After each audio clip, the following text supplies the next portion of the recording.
Good morning students. देखिए last lecture में हमने डी ब्रोगली के बारे में बात की थी। आज जो नेक्स्ट टॉपिक है वो है डेविसन एवं जर्मर का प्रयोग। तो पहला क्वेश्चन तो यही बनता है इसमें कि डेविसन व जर्मर के प्रयोग का उद्देश्य बताइए। तो देखो डेविसन और जर्मर के प्रयोग का उद्देश्य है इलेक्ट्रॉन की तरंग प्रकृति का सत्यापन करना। अब देखो कल डी ब्रोगली ने क्या बोला था कि कोई भी द्रव्य कण है जैसे इलेक्ट्रॉन ले लो कि उसके पास ड्यूल नेचर होनी चाहिए, अर्थात वो पार्टिकल के रूप में भी मोशन करना चाहिए और वेव के रूप में भी मोशन करना चाहिए। ये जो डेविसन व जर्मर थे वो डी ब्रोगली के स्टूडेंट ही थे। तो डी ब्रोगली ने तो सिर्फ कल्पना की थी कि जो इलेक्ट्रॉन है वो दोनों प्रकार का नेचर उसके पास होना चाहिए, अर्थात वो कण के रूप में भी गति करना चाहिए और किसके रूप में गति करना चाहिए, तरंग के रूप में। ये बात डी ब्रोगली ने बताई। तो फिर डेविसन जर्मर ने सोचा कि जब हमारे टीचर ने ये बात बोली है तो कुछ सोच समझ के ही बोली थी होगी, और इस पर उन्होंने एक्सपेरिमेंट किया और उन्होंने डी ब्रोगली की बात को सही सत्यापित किया। तो जो क्वेश्चन है वो एग्जाम में कुछ इस प्रकार पूछा जाता है कि डी ब्रोगली परिकल्पना के प्रायोगिक सत्यापन के लिए डेविसन व जर्मर के प्रयोग का विस्तारपूर्वक वर्णन कीजिए। तो डेविसन व जर्मर ने इसको समझाने के लिए एक देखो सर्किट बनाया था, और ये 2018 में ये डायग्राम पूछा गया था। काफ़ी इंपॉर्टेंट टॉपिक है।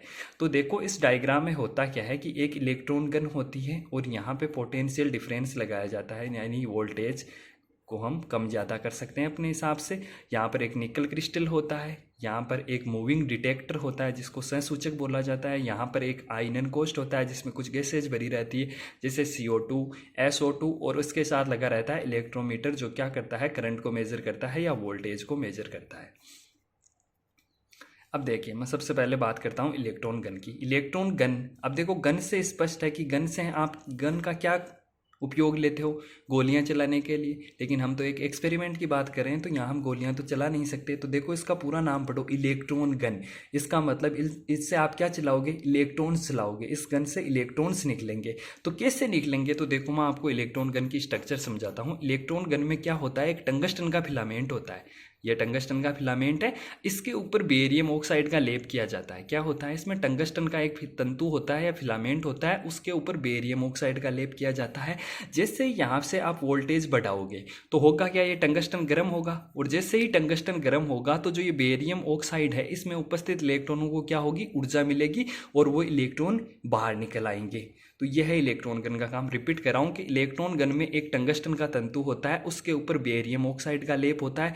जैसे जैसे आप वोल्टेज बढ़ाओगे क्या होगा, इस टंगस्टन धातु को क्या होगा, एनर्जी मिलेगी। इसके ऊपर जो बेरियम ऑक्साइड का लेप है उसमें उपस्थित इलेक्ट्रॉनों को एनर्जी मिलेगी और वो इलेक्ट्रॉन बाहर निकल आएंगे। अब इन इलेक्ट्रॉनों को स्ट्रेट लाइन में मूव करवाने के लिए डायफ्राम लगे होते हैं जो क्या करते हैं, इन इलेक्ट्रॉनों को स्ट्रेट लाइन में मूव करवाते हैं। अब ये स्ट्रेट लाइन में मूव होते हुए निकल क्रिस्टल पर आपतित होते हैं। अब आपके मन में सवाल आता है कि सर निकल क्रिस्टल ही क्यों, भाई और धातु का भी तो क्रिस्टल हो सकता है। तो देखो निकल ही क्यों, तो इसकी वजह है कि जो निकल होता है ना उसका जो लेटिस क्रिस्टल स्ट्रक्चर होता है ना वो बेस्ट होता है, यानी जालक क्रिस्टल संरचना निकल की सबसे अच्छी होती है। इसलिए हम किसका काम में लेते हैं, निकल क्रिस्टल को ही काम में लेते हैं। तो कोई पूछे कि निकल क्रिस्टल ही क्यों, तो आप जवाब दोगे जालक क्रिस्टल संरचना निकल की सबसे अच्छी होती है।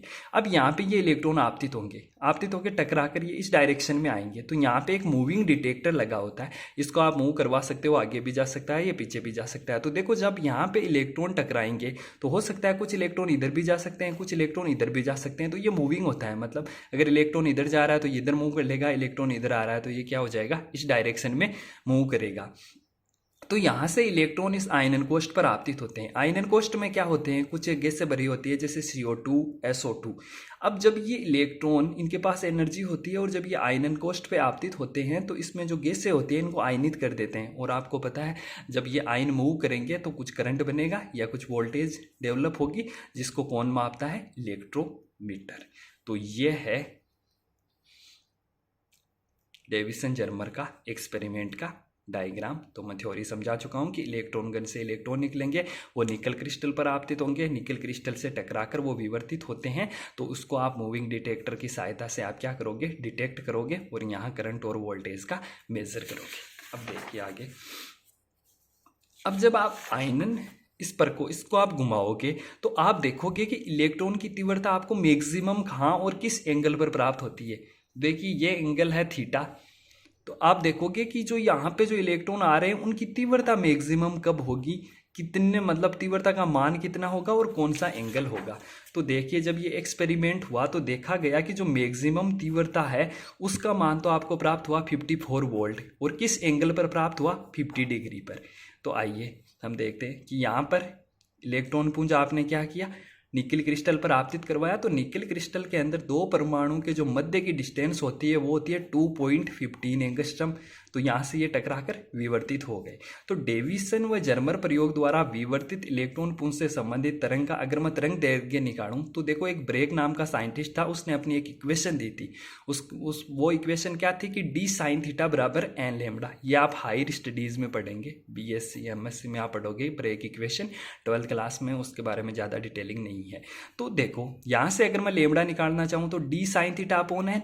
अब आपको पता है निकल के दो क्रिस्टल के दो परमाणु के बीच की डिस्टेंस कितनी होती है 2.15 एंगस्ट्रम, और आपको पता है जो मैक्सिमम वोल्टेज है वो आपको कौन से एंगल पे मिली 50 डिग्री पर। अगर मैं एक इलेक्ट्रॉन की बात करूं तो n बराबर 1। अब ये आप सब मान पुट करो तो 2.15 एंगस्ट्रम इंटू साइन 50 अपॉन 1। जब आपने इसको सोल्व किया तो इसकी वैल्यू आई 1.65 एंगस्ट्रम।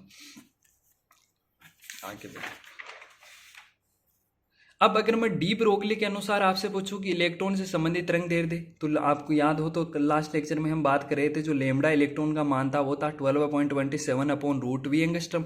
अब आपको पता है मैक्सिमम वोल्टेज कितने पे मिली है, आपको 54 पे। तो यहाँ पे रूट 54 की वैल्यू होती है 7.3484। अब आप इसको सोल्व करोगे तो वैल्यू कितनी आएगी 1.66 एंगस्ट्रम। तो देखो जब डेविसन जर्मर ने एक्सपेरिमेंट किया तो लेमडा का मान कितना आया 1.67 एंगस्ट्रम, और जब डी ब्रोगली ने किया तब कितना आया 1.66 एंगस्ट्रम। तो देखो दोनों का लेमडा का मान क्या है, सेम है। इसका मतलब जो डी ब्रोगली ने जो सोचा था कि जो इलेक्ट्रॉन होता है उसके पास ड्यूल नेचर होती है, यानी वो पार्टिकल भी होता है और वेव भी होता है। तो इस बात को देखो डेविसन व जर्मर ने अपने एक्सपेरिमेंट से प्रूव कर दी। डी ब्रोगली ने तो केवल कॉन्सेप्ट दिया था, उसने कोई एक्सपेरिमेंट नहीं किया, लेकिन देखो डेविसन जर्मर ने क्या किया, अपने एक्सपेरिमेंट से इस बात को प्रूव कर दिया। तो अर्थात डेविसन व जर्मर प्रयोग की सहायता से प्राप्त तरंग दैर्घ्य एवं डी ब्रोगली से प्राप्त तरंग दैर्घ्य का मान लगभग समान प्राप्त होता है। अतः डेविसन जर्मर प्रयोग की सहायता से हम डी ब्रोगली की परिकल्पना का क्या कर सकते हैं, सत्यापन कर सकते हैं। Thank you.